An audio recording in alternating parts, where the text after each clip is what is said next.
This is the second video on complex numbers. In the first video, we covered a definition of what a complex number is, and we looked at some ways to do some simple arithmetic and apply exponents with complex numbers. In this video, we'll look more closely at the complex plane and describe a complex number in its polar form and show how that form can make some arithmetic operations simpler. Again, by the end of viewing this video and working through problems, you'll have a good idea, a good understanding of what a complex number is and how to perform simple mathematical operations with complex numbers. So let's look again at the complex plane, which we introduced in the last video. So we have the real axis being the horizontal axis and the imaginary axis being the vertical axis. So the Cartesian description of a complex number, again, was x plus I, y. And so if we plotted that on the complex plane, we have our value of x and our value of y, and we can connect a line to that point, to the origin, and that line makes an angle theta from the real axis, and it has a length of r. So again, this is our Cartesian form.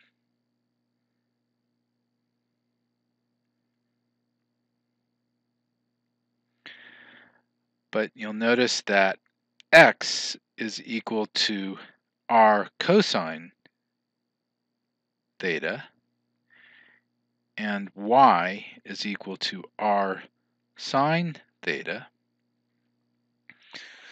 So therefore, z is equal to r times cosine theta plus I sine theta. And using Euler's formula, we can rewrite that as r e to the I theta. And so this gives z in the polar form.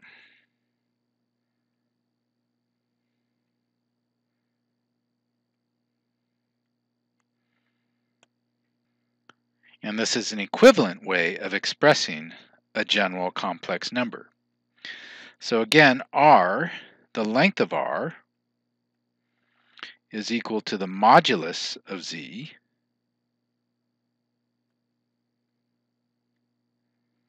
or I guess we wrote that as z, and that's equal to, again, the square root of x squared plus y squared, and we also showed that that's equal to the square root of z times its complex conjugate.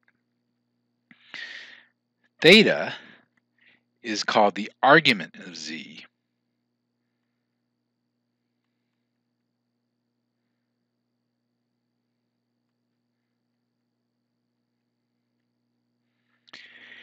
And is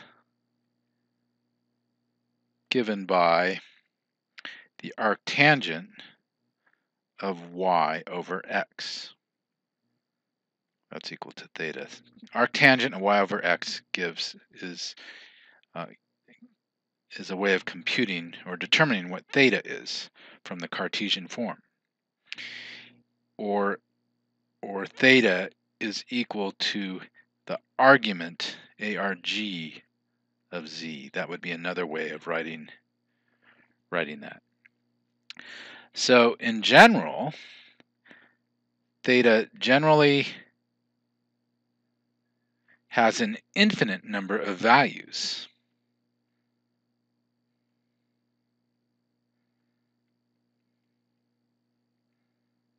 Right? Because we can, there's a different value for every circle we make on the complex plane.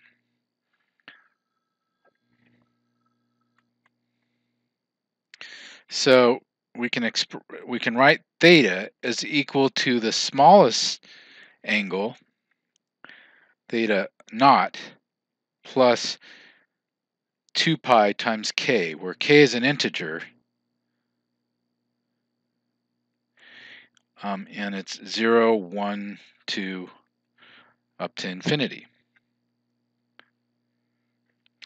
And theta, the smallest angle, theta 0, is called the principal angle.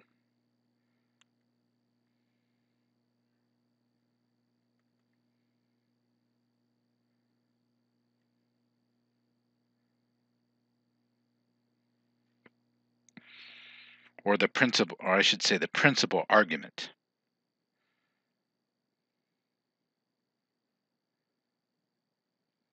It's the smallest angle from the in the counterclockwise direction away from the real axis. And so, actually, so theta naught would be written as capital ARG of Z, and I'm noticing I should not have capitalized.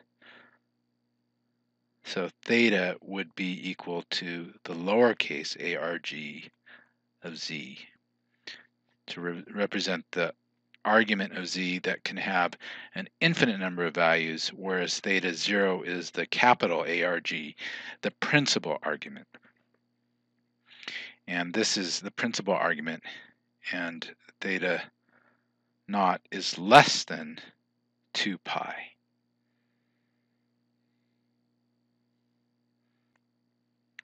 So for example, if we had Z is equal to the square root of 3 plus I like to draw pictures to visualize this polar form. So the real part is the square root of 3. The imaginary part is just 1.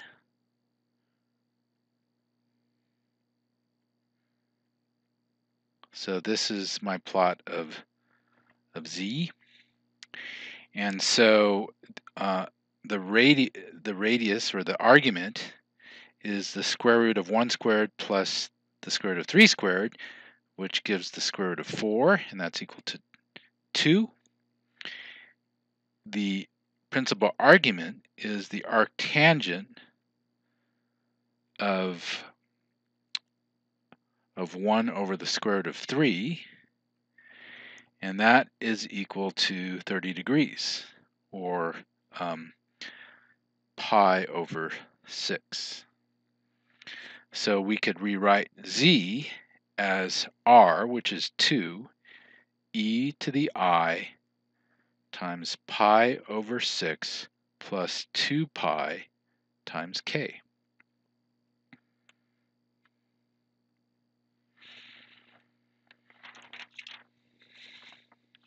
Okay, so this polar representation turns out to be quite useful for making various operating on Z. So, for example, if we consider multiplication,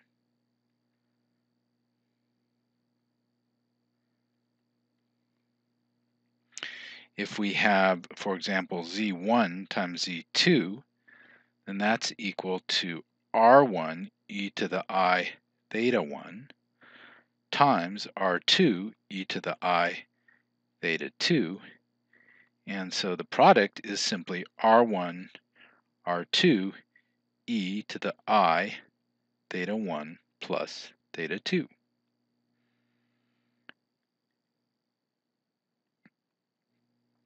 Division is just as simple.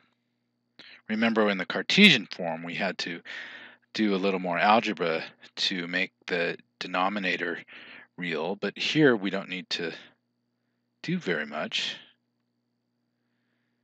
because Z1 over Z2 is simply R1 e to the I theta 1 times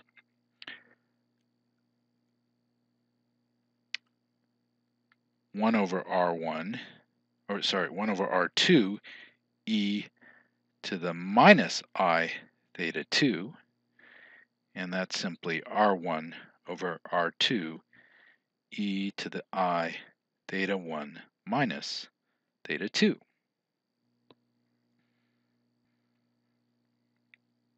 With addition is a little bit more cumbersome in this form, but addition is equivalent to adding vectors.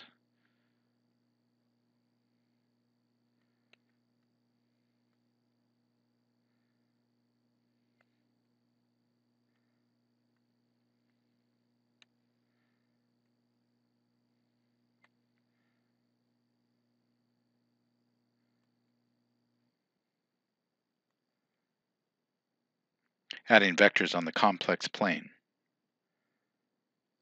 For example, if we wanted to add, for example, z1 to z2,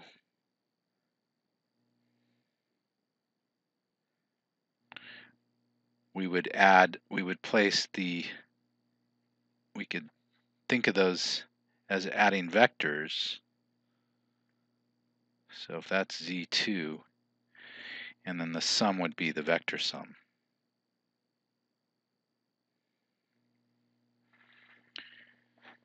And that's often actually easier to do in the Cartesian form.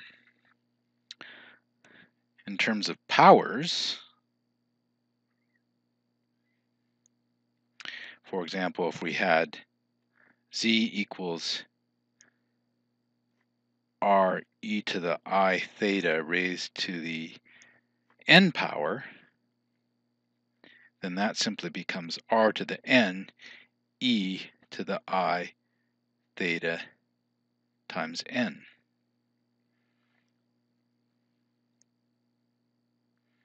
And that's equal to r to the n times cosine n times theta plus I sine n times theta. But remember, theta has an infinite number of values. So the question I'll pose to you, or will address, is how many values does z to the n have?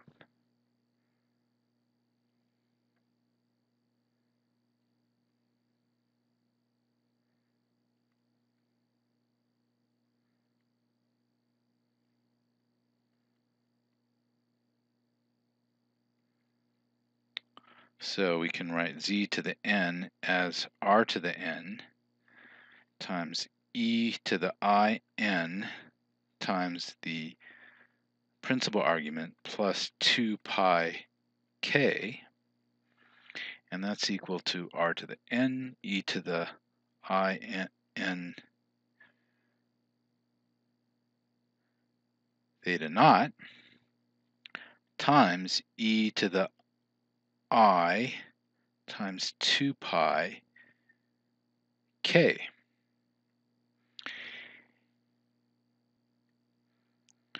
And e to the I 2 pi k is equal to cosine 2 pi k plus I sine 2 pi k.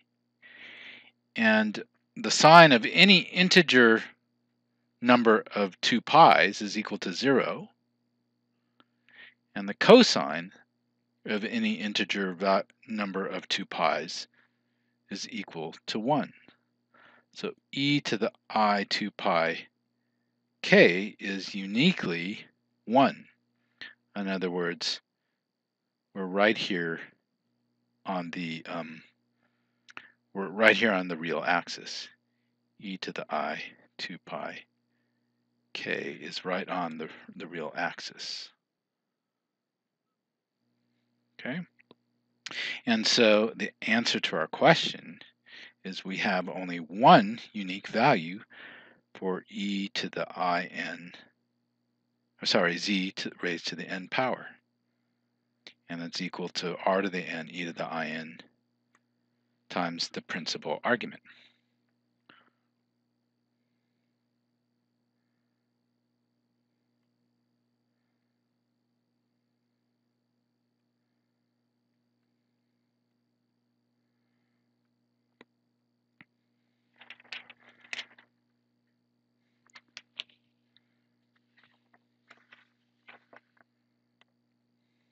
Okay, now let's consider the nth root of z.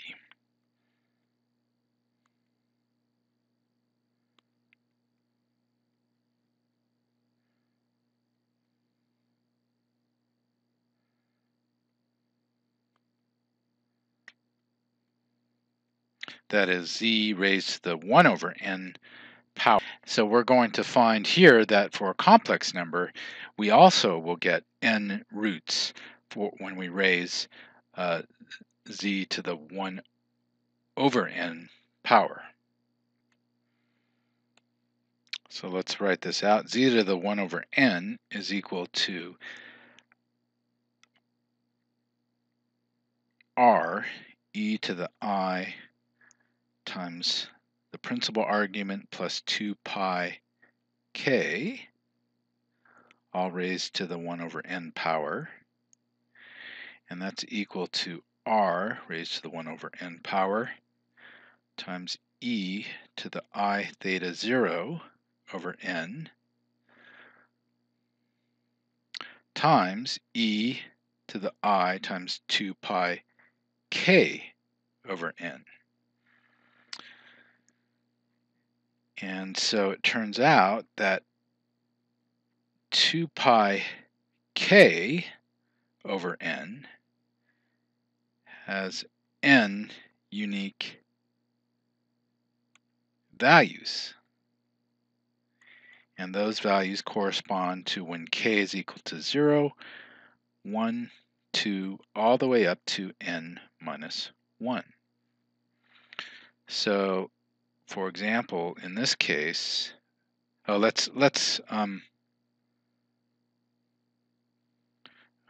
getting ahead of myself.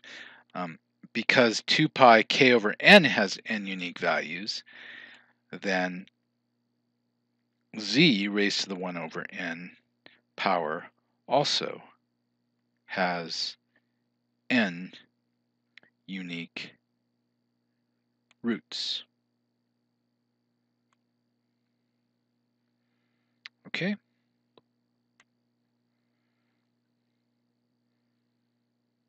So let's consider an example. Z is equal to 1 plus I times the square root of 3, and we want to evaluate what z raised to the 1/3 power is.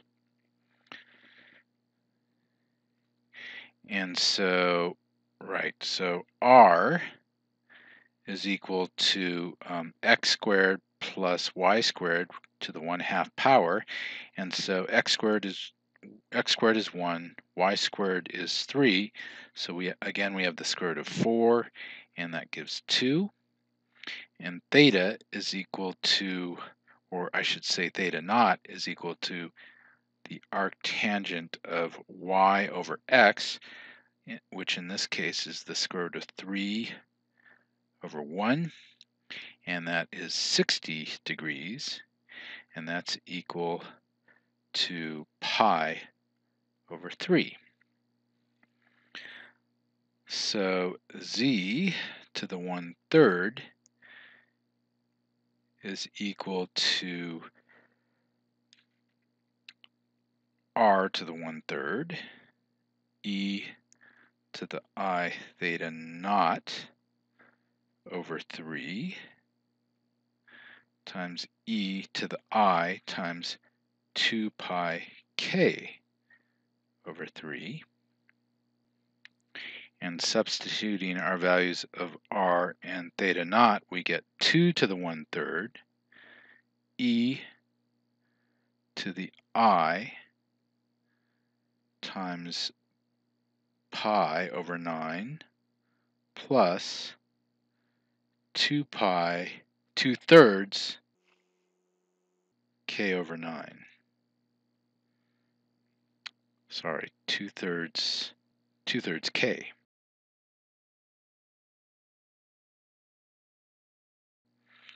Okay, so let's sketch this on the complex plane.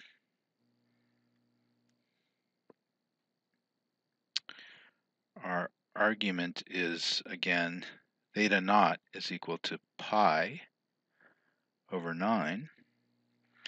And when k is equal to 0, this is what one root is. When k is equal to 1, we have to add 2 pi to the angle, 2/3 pi. So we're going to break 2/3 into 3 parts. So we're going to add 2/3 pi to that angle. So this is where k, so the first root was when k is equal to 0. The second root is when k is equal to 1. And then the third root would be, again, we're breaking the circle. Well, that doesn't really look like a third. Let's see. There we go. That looks a little better. So we have to add 2/3 again to that angle. So that's k is equal to 2. And when k is equal to 3, we add another 2/3 pi. And we're right back to where we started. So as we mentioned, the number of unique roots is equal to n, which in this case is 3, 1. So a unique value for k is equal to 0, 1, and then 2. And all subsequent values of theta go back to these same angles. That's the sketch of the solution graphically, but we would present our results as 2 raised to the 1/3 power e, actually times ei times pi over 9, ei times 21 over 27 pi, that's for k is equal to 1, and then e to the I, and then we have 39 over 27 times pi. 39 over 27 times pi.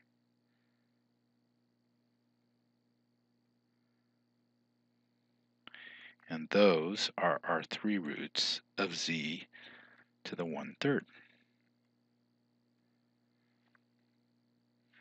Okay, so that does it for this video. We've